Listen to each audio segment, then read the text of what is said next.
لم يكن الذين كفروا من أهل الكتاب والمشركين منفكين حتى تأتيهم البينة رسول من الله يتلو صحفا مطهرة فيها كتب قيمة وما تفرق الذين أوتوا الكتاب إلا من بعد ما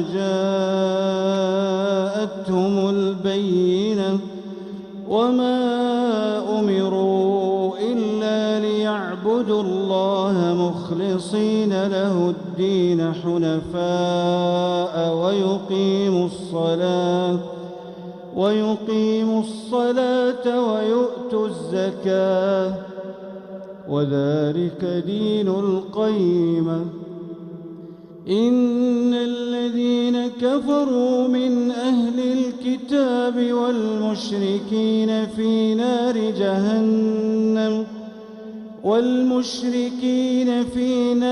جهنم خالدين فيها أولئك هم شر البرية.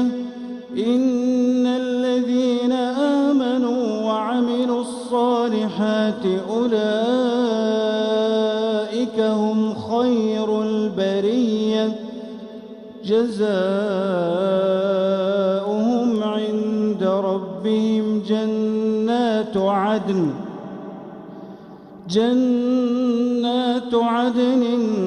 تجري من تحتها الأنهار خالدين فيها